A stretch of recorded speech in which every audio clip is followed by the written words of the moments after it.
And we also just are so proud to be in partnership with Stella Artois, who is supporting women in film and our mission through this program and other programs throughout the year. Well, we're really excited. So Stella Artois has always been passionate about social change, whether that's by our commitment to Sundance and supporting change through film, or by helping out the global water crisis, which you might have noticed on the way in, which is our partnership with Water.org and is our current campaign running. And we're very happy to have Water.org with us here today to join this great panel. I'm sure everyone in this room would agree, but we believe that film is a very powerful tool for sparking conversation and even a movement that will inspire change. That's why we've joined Women in Film to celebrate and support these amazing female filmmakers who are using the power of film to further social change. By funding 4 of this year's Film Finishing Funds. Thank you. So we are really proud to shine a spotlight on these 4 films and 6 filmmakers. Like Carolyn said, because we really do believe in the power of film to open minds and change hearts and really lead to social change, which is at the core of Women in Film's mission, to achieve gender parity and in doing so to transform culture. So thank you all for making the films that you have made, and we're so excited to be on this journey with you. And I will just mention that it is a film finishing fund, so we give the money to help them complete their films, and they're at all different stages. So some of the films are totally finished and premiering here at Sundance. Other films will start their festival journey sometime this year, and others will spend the year finishing the film and start their festival journey most likely next year. So with that, I want to start by showing the clip of Amy Adrian's film, Half the Picture. And it also creates privilege when you take women, people of color, trans people, queer people, and you put them at the center of the story. These subjects instead of the objects. You change the world, we found out. Topple the patriarchy. Topple the patriarchy. Everything that seems like this moment where Amazon handed me the money was built by previous moments of me absolutely, positively being unwilling to let myself off the hook around the idea of looking at my work, of tolerating the feeling of going, okay, I wrote these 3 pages. Go get some actors and get a location and go and shoot it. And then once you've shot it, find an editor and cut it. Once you've cut it, show it to some people. Listen to their notes, fix it. Show it to somebody else. Listen to their notes, fix it. Now submit it to a film festival, get rejected. Submit it again. At any one of those places, I could have gone, fuck it, I suck. And I did. It's almost like you have to just convince yourself. You just have to sort of pretend that you are just shameless. I have to just pretend I'm shameless. Make the phone call, enter the festival, put the thing online for no good reason. But it's like this kind of guileless, shameless, forward-moving, self-promoting, zealous, insane belief in yourself as a way, I see it politically, as a way to fight white heterosexual patriarchy.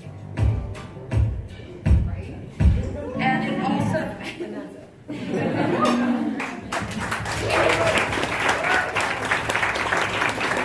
That was a perfect clip for a film festival audience. Will you just say a little bit more about the film, what the entirety of the film? Sure. I think any excuse to watch that little clip of Jill saying "topple the patriarchy" at the Emmys is you gotta take that opportunity. And just wise words from an incredible woman and filmmaker and storyteller. And Half the Picture is a feature documentary about women film and television directors, and we, examine and talk about the various challenges that the women directors face, and those challenges are many. And we interviewed great women like Jill Soloway and Ava DuVernay and Lena Dunham and Miranda July and Gina Prince-Bythewood and Catherine Hardwick and all these women who are very inspiring to me. And they kind of talk about their journeys and the challenges that they've faced. But even more than focusing on the challenges, it's the film is a celebration of their excellence and of women's artistry and perseverance, and it examines also the kind of damage that happens when we as a society put these artificial barriers on what people can achieve. And so many of the women in the film, many of the women in this room, I'm sure, have rubbed up against those kind of artificial barriers. But the women in the film are fighters, and the women here are fighters, and I think the movement is definitely happening, and it's part of what we explore in the film. So Amy, since you started this film, the conversation about women in Hollywood has hit an all-time high.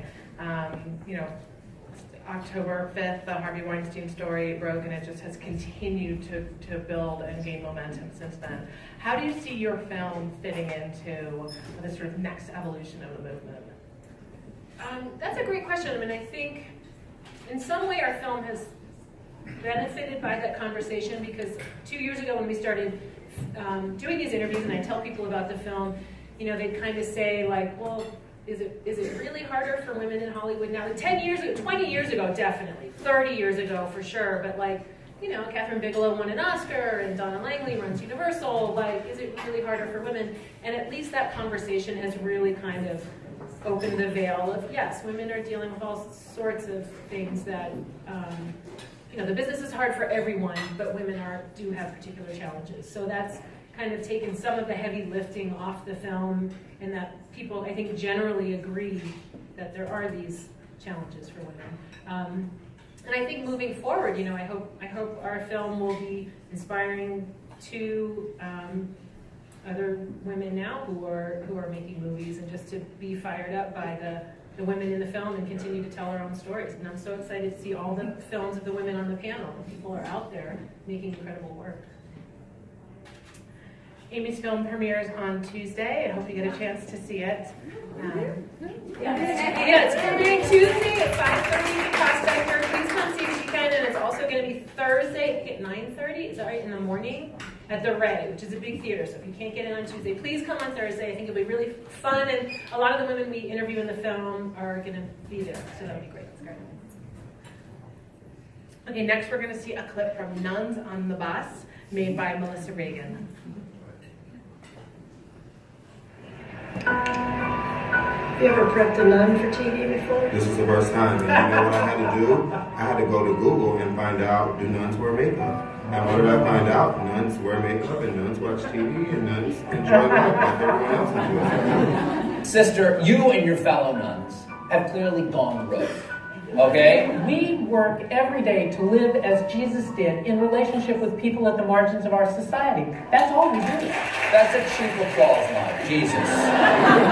They were rebels. She's been rebel since the day she entered. I think I'm stomach acid in the body of Christ.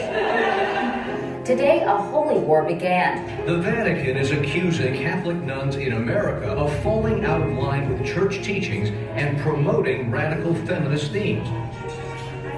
Thank you for the mystery of this trip, of being sisters in this challenging time.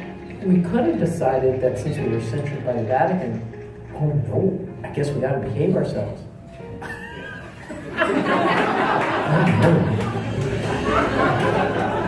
They're going on tour, 12 nuns on a bus, and they're speaking out against the current House Republican budget plan. Paul Ryan doesn't understand as a Catholic that we are in this together. Christianity is all about serving the poor. What is the church doing wrong that they have to come to the government to get so much help? Well, in our church tradition, justice comes before charity. I make like $9 an hour. I never have a day off. I need a living wage. We get a call Abdul's dead and laying in the street. The law in the place that I'm living is not justice. This family saw me on the news and they come out as their answer. And what did you say? Is that your answer? It's not just about the politics. It's not about the game. This is serious work for our people. Being faithful to the moment and to this challenge, while I have no idea where this takes us, it's kind of exciting.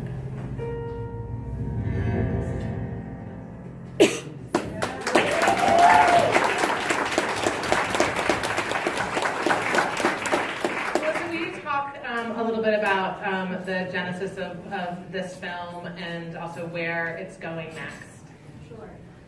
So before I say anything, I just want to acknowledge that we have a special guest in the room today. Sister Simone Campbell is here. Our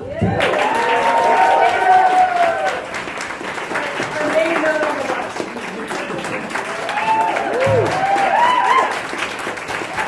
So I know you have a question for us in your list that I especially want Simone to answer. Let's do it a little. Could we do it a little backwards? Can we ask? Sure. Yeah. Sure. Since Simone's already. Yeah, let's do it. And she's shy. She doesn't like being in front of the camera. So the film focuses on a lot of issues that have changed, I think, in the last year. And so what are the nuns' reaction to the current administration? What are your plans going into 2018? Well, I have to say we're fairly horrified. It's painful to watch. It's anguish because of the impact on our people, and it breaks our hearts. And because of broken hearts, we know we stand together in community, and we stand together with not just people of faith. This isn't just about faith. This is about folks who take the Constitution seriously, that this is about we the people standing together to make a more perfect union.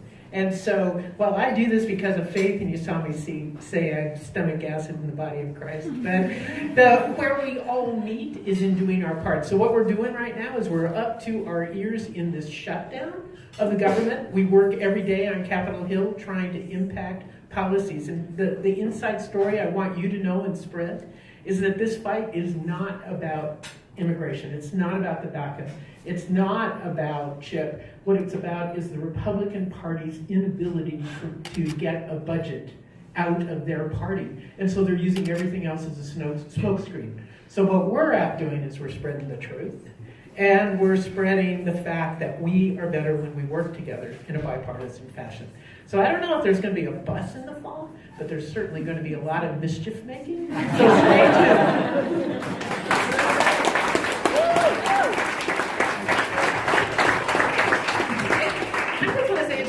To hear from a religious community that is speaking out in this time when we are hearing so much from the religious right and not hearing. I know there are vibrant religious communities that do not agree with what the administration is doing, and we aren't hearing enough from them. So thank you. Yes.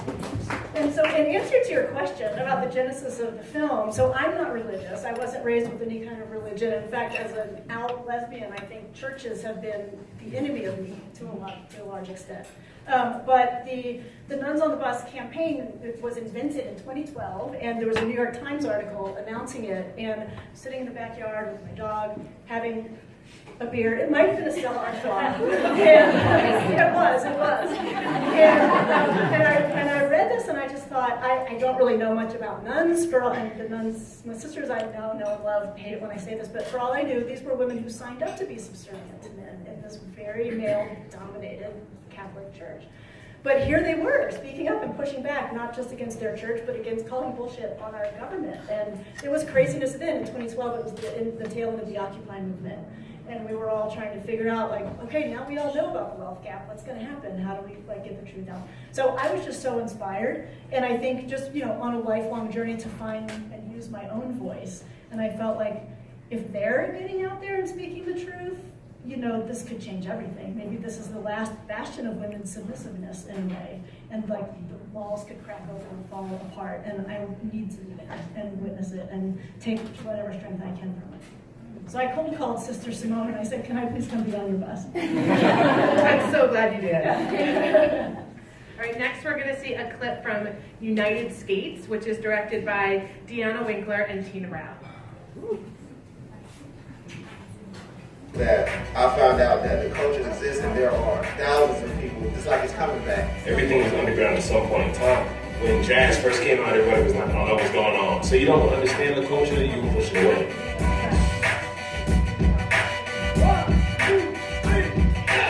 The problem with roller skating is that people equate it to disco. And disco is closer to World War II than it is to now. Sorry, everybody, this is the middle of the clip. It started from the middle. Adventure Technical glitch. Water wheels closed now. Depot's closed. Where we started? Where we gonna go? Skate lane. There's always a gender. Black folks, they just think that, you know, it's like you get a lot of.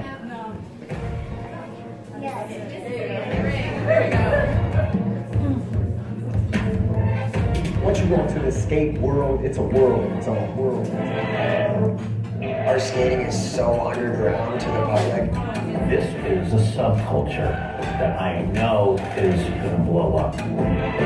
Once you get in there, you transform and you become this person that maybe you never got a chance to be. What's up for me? It's the Big Six, Foxy 99. I got my man Reggie Brown in the building because you're a part of this resurgence of roller skating. So tell me a little something about that. It's just real underground. We skate from like 12 to 5 a.m.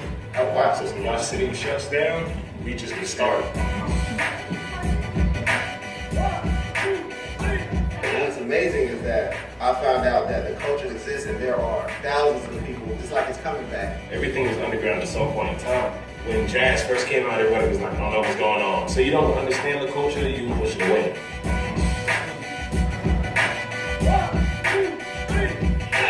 The problem with roller skating is that people equate it to disco. And disco is closer to World War II than it is to now. The owner told us that they're not going to renew our lease. This is the pattern. Water wheels closed. Now Depot's closing its doors. What we gonna do now? Where we gonna go? Rose Crane, Skate Land. Who's next? Black folks, they just think that, you know, it's like you get a lot of them together, it's gonna be trouble. Sheriff's already out here. This is insane. And they harassed us the whole time away. It's like, you know, they don't want to see. It's not all because you're black. It's no. It's not. No, it's not. We've skated over 5 million people in the last 34 years. I've had no serious fights. The unification of the skate community is bigger than just skating. We have Crips and Bloods then. When we're inside the skating rink, we're in neutral territory. If skating dies, it's gonna be bad. Don't worry, see you later. What do we do now? And that's the question mark. All of us right now have the power to change things. All you have to do is get there. This is not about one person, it's about our community. You're my brother, you're my sister. We're going to stop always talking about each other. We're going to make a difference because we all we got. We're all we got. We're going there and do what we do. We're going to represent us to the fullest. We're going to win not only their respect, we're going to make it to where now you know that we exist. The African American community, we don't have a whole lot that we can grasp to. But you know what? We do have this. Right. And we will not allow anyone to take that away from us. Across the board, this is what could reignite roller skating. We're not looking to be understood. It's more so we're just looking to be acknowledged. This is my history. This is my culture. We want to protect it. We want to nurture it. If we all stop, it dies.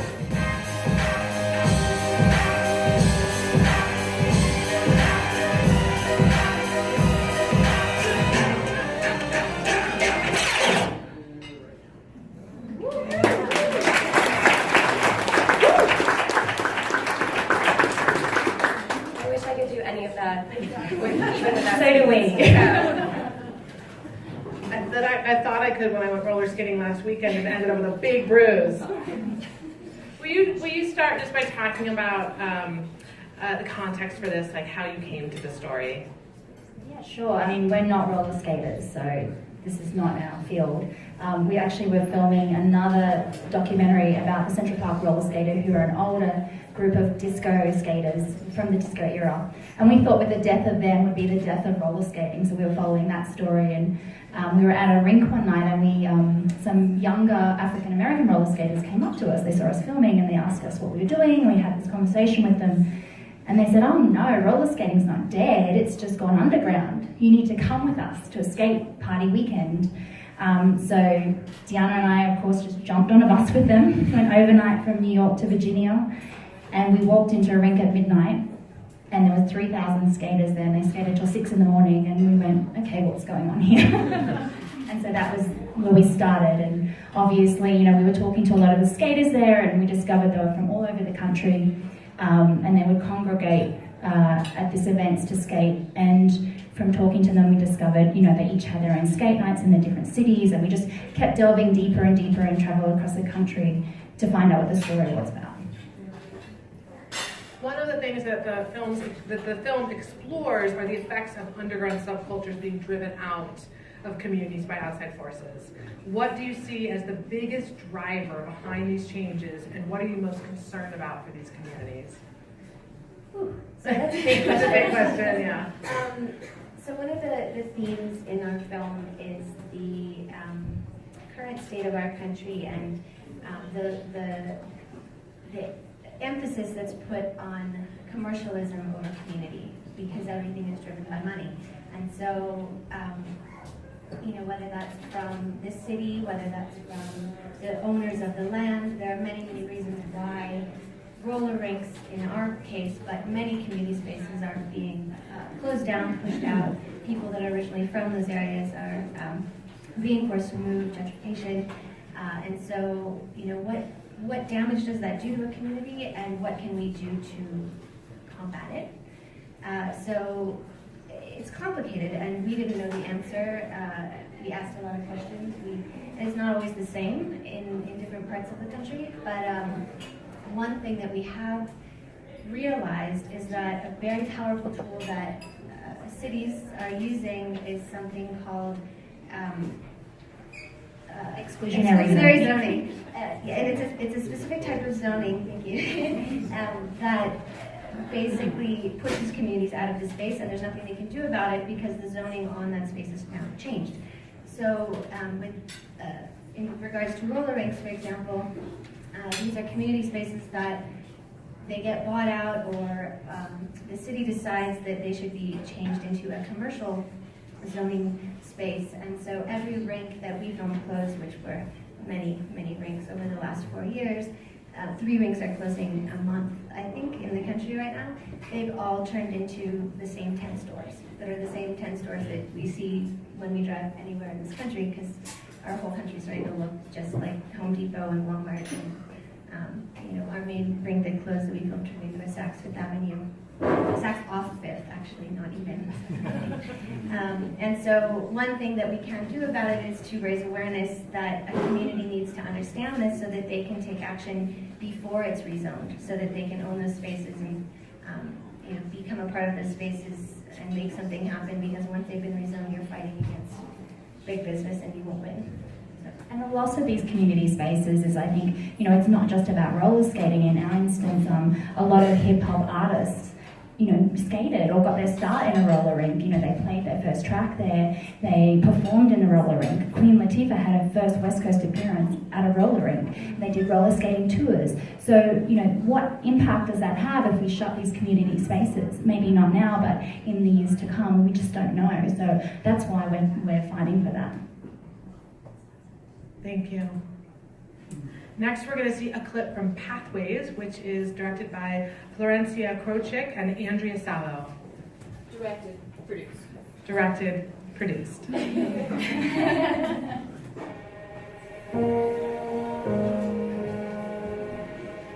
I was applying for college, so I asked my mom, what kind of visa do I have? I didn't tell anyone I was undocumented for a long time.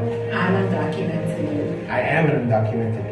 I am undocumented. I'm an undocumented student. I was born in Jalisco, Mexico. It's the elephant in the room for us. We can't get away from it. I wasn't prepared to move to the U.S. My parents didn't tell me that we were going to move to the U.S. Our father died when we were young, and our mother abandoned us. It was a massive shock to me. I was going to leave everything behind. I'm so proud of my mom because she decided to come out here. The only choice we had at the time was coming here illegally. Border anger is now boiling over. I will get sent back to the Philippines if I get deported. They're bringing drugs. They're bringing crime. We're not supposed to be a dumping ground. Get in line. We'd love to help everybody, but we can't. How long is that line? Some of my friends have been here for 20 years. I wanted to go to law school. We're looking to contribute to this society. We don't want to take away from this society. Without your education, without that opportunity, it's almost impossible for you to make it into society. I said there has to be a way. We have to get an education. Education is the key. Back home, that's not an option. My dad had to go back to the Philippines.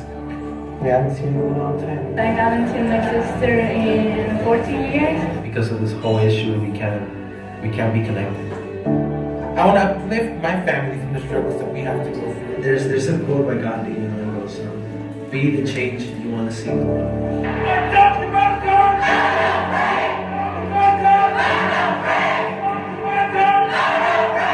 Be that person that makes a difference. Congratulations, child development teacher from me. Never lose hope and strive for education.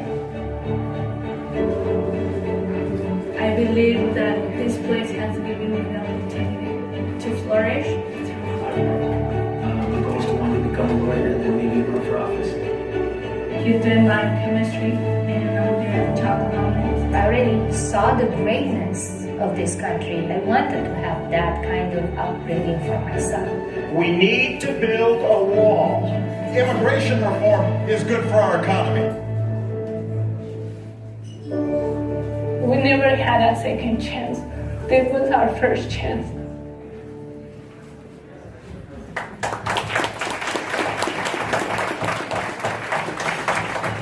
Can you talk a little bit about how, first of all, when you started making this film, because I think that's really important, and how? So we started this film about 5 years ago. When I started the film, I was the only documented person in my family. So for me, it was really important to bring about stories that I felt were not really being told in the mainstream media, and the variety of different immigrant stories that are out there in the different colors in the undocumented community was really important to me. As you can see in the trailer, we do follow 5 undocumented youth. But what you don't see in the trailer is that the families are actually a huge part of what the film is about. And we felt that in the media, the families weren't really getting addressed, and there was this whole narrative around the dreamers that was really flawed and wasn't really going to get us to comprehensive immigration reform. Since then, things have become extremely complicated.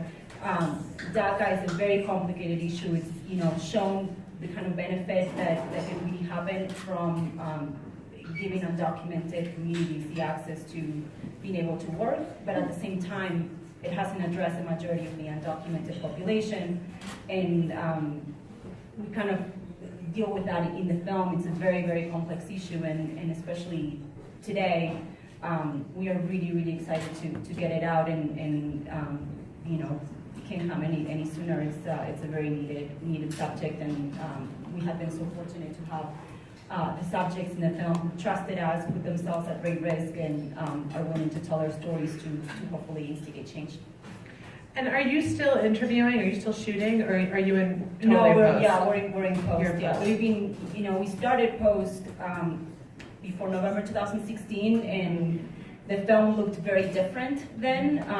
We definitely had made the assumption that the person who got elected was not going to get elected, and things changed quite dramatically after November 2016 for the film, and that's when we were really digging in to the post-production process. And in August of last year, we had gone into a place where we thought, okay, this is where we're going, and it's feeling really great. And a week later, DACA was rescinded, so another curveball. And last week we were thrown many curveballs. We're like, DACA's coming back, DACA's dead. Like it's really difficult to keep up with what's going on. So it's really up that interviews were done, but the ending continues to change. Yeah.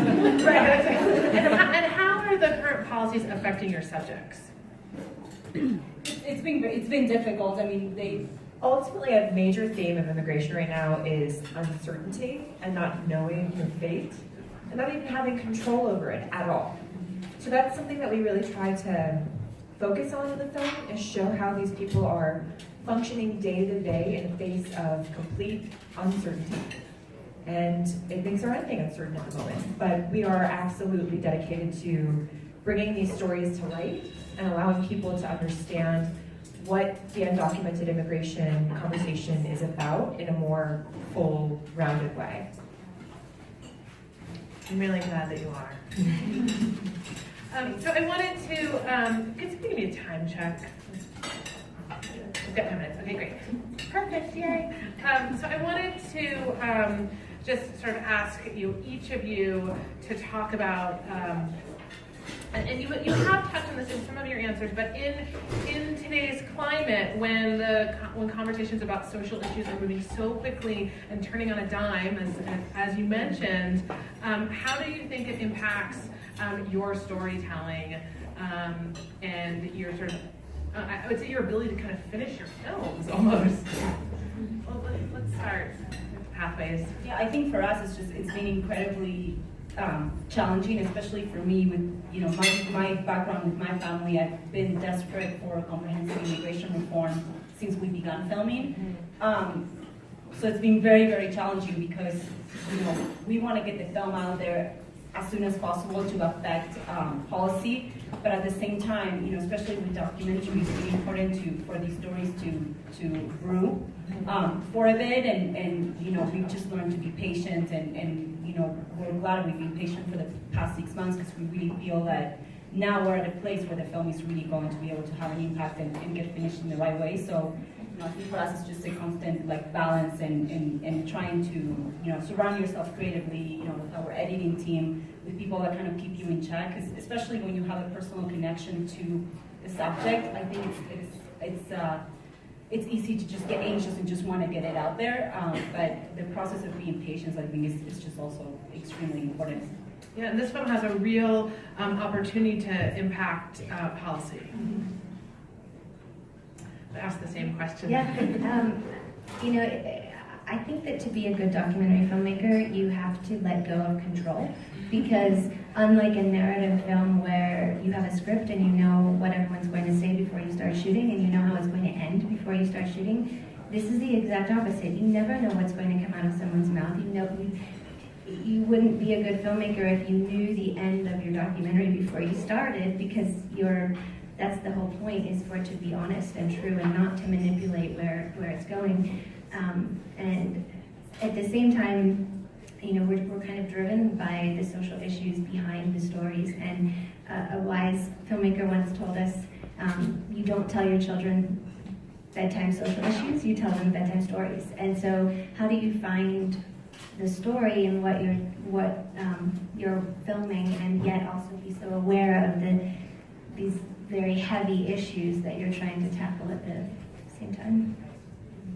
And Melissa, you're still really in it. We're in it, and in a way, nothing at all for our film, because I think it was, maybe you heard from Simone and seen in the trailer, their first bus tour was about budget. The second one was about comprehensive immigration reform. The third one was about getting money out of our politics. It's sort of, I think the nuns and the nuns on the bus, they are interested in justice. And so it touches lots of issues. And so the twists and turns of the issues are almost less important. They're just sort of the plot devices that we get to take advantage of to see how these women who live in community with each other, who are so grounded in a set of values that they've dedicated their lives to living out those values, how do they respond to the chaos? And I think, I don't know about the rest of you, but I finally took a 1-week break from the news over the holidays. And when I came back to it, I was like, what the? It's crazy. Like, I knew it was crazy. Now it's nonsense. It's all nonsense. It's all distraction. And it's overwhelming. And I think what journeying with the nuns on the bus has the opportunity to give us a chance to just breathe and sit and just remember why we're here and what this is all about, and staying connected to the reality of people's lives and knowing that that's what policy and government is about. It's not at all games. I think we're editing now. I think maybe the moments that we highlight and the sense of it is maybe even more important in the edit. So we're taking note of kind of what the country and us as individuals need from the film. And we're we're keeping it updated. Where I'm like, I live a mile away from Sister Simone in Washington, D.C., so when big things happen, you know, I can be there if I need to, but for the most part, we're done shooting. We're crafting the story. Maybe I'm going to ask you a slightly different question because I think you had already answered that before. Are you thinking yet about what you're going to do next? I totally put her on the spot. I really did. Somewhat. I mean, we like I think many of the filmmakers at the festival. I mean, my husband who's over there, he's a producer on the film. He and I were like on the airplane carrying the DCP, which is like the film print these days. So we finished the film maybe 5 days ago, less, something like that. Yeah. So we've been in it and we've been living it. But making the film has been a process of like constant discovery and inspiration. So I'm as kind of in it as I am. I'm also and I have to say, just being at the festival, being here, just watching your trailers, I'm like, you're just like on fire in this festival. You know, it's like there's so much passion and energy and creativity. So I'm like, I have an idea for a narrative film about a high school girls basketball team that's like kind of a Clerks meets Hoosiers. It's like a sports thing with like badass Jersey girls. Like, I thought I should have given you a little more. I asked that in part because I've been thinking like we almost are ready for part 2 of half the picture because it has the other half. The other half. That's been told. The man's half has been told.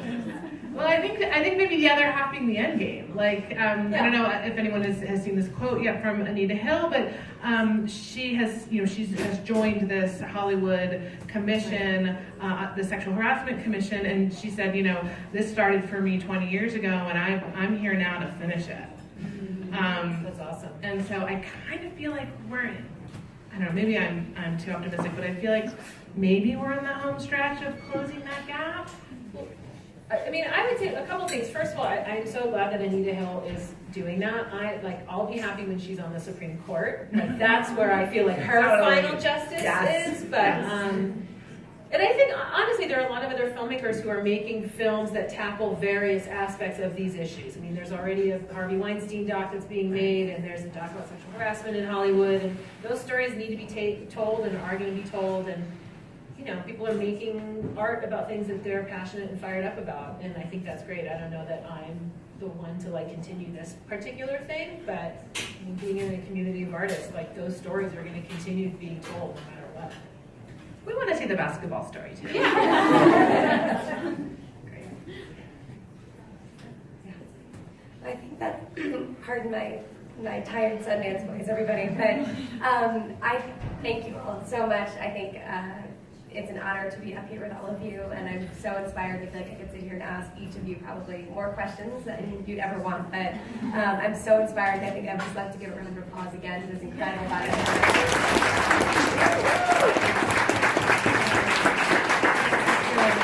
Thank you. Just a note, everyone here is also welcome to stay for our next event, which is going to be a conversation with top female filmmakers about inclusion and gender parity in Hollywood. So something that we've all been talking about, which is in partnership with both Women in Film and Deadline. And just as we are so proud to support all these amazing women in the film industry, you may have noticed on your way in that we at Stella Artois are also very passionate and committed to our cause of helping women in the developing world gain access to clean and sustainable drinking water, and that's through our partnership with water.org. The campaign is called Buy a Lady a Drink, and I would be remiss if I didn't mention that about 663 million people in the developing world still live without access to clean water, and this disproportionately affects women and children who are typically primary caregivers and caretakers of the home. So we've partnered with water.org to sell these limited edition chalices. You can visit our chalice shop. $13 just goes to buy and donates and allows water.org to provide someone in the developing world 5 years of clean and sustainable drinking water. So we hugely appreciate your support, and it's something we're very, very proud to be partnered with.